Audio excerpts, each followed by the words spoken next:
Senator, why isn't Mayor Parks here and involved in this? Well, this was a meeting of people who were interested in sending a message to Mayor Parks. I've sent that message to him privately, I've sent it to him publicly, and I would just remind him what I try to remember every day. He is a public servant. I am a public servant, and he serves the people of East St. Louis. We gathered a lot of the leaders of this city together at the church here this morning and asked them to speak out and send a message to the mayor about how important it is. Johnny Scott just hit the nail on the head. We have got to close these clubs at a reasonable hour to stop the crime and violence that is taking over this city. There are many more things we have to do. That's not the end of the story, but that is the best starting point. Senator, you're a native of East St. Louis. Can you talk about the fact that when you were here, it was a thriving city, and what East St. Louis is now as far as the decline in the poverty and the crime and things like that? Can you put that into perspective based on your life experience? I don't want to get into a long story about my life and my family life, but I've never shrunk away. When people said, "Where are you from, Durbin?" I said, "East St. Louis, Illinois." Because I'm proud of this city, I'm proud of what it meant to me and my family growing up here. And I know it's gone through hard times, really hard times, over the last 40 or 50 years. But I honestly believe in the people who live here. I saw that spirit this morning in this church. People who want to step up for a better life for themselves and their kids. I mean, they really believe that this can be a better community, and I want to help them.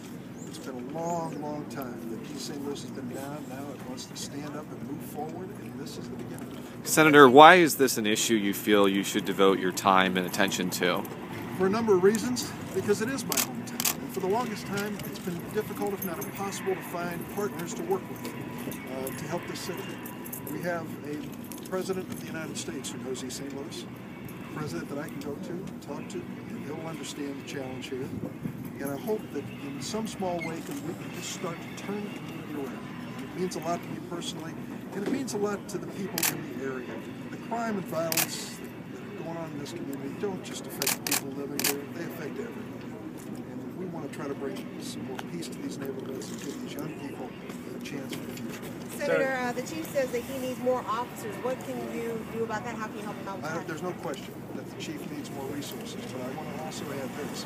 If the clubs weren't open until 6 o'clock in the morning, you wouldn't need as many police on the street until 6 in the morning, okay? You know, that's part of the reality.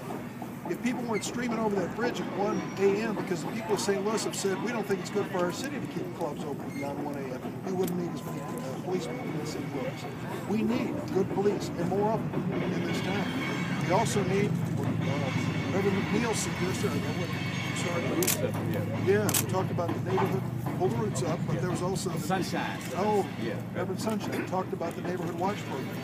So there's a personal responsibility here, and I think people are ready to step up. Does Mayor have any idea what it costs the city of East St. Louis to have the terrible crime and violence that takes place here?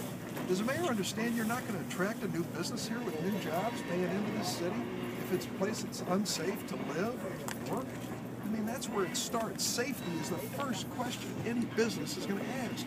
And you aren't going to rebuild the economy of this town until it's a safer place.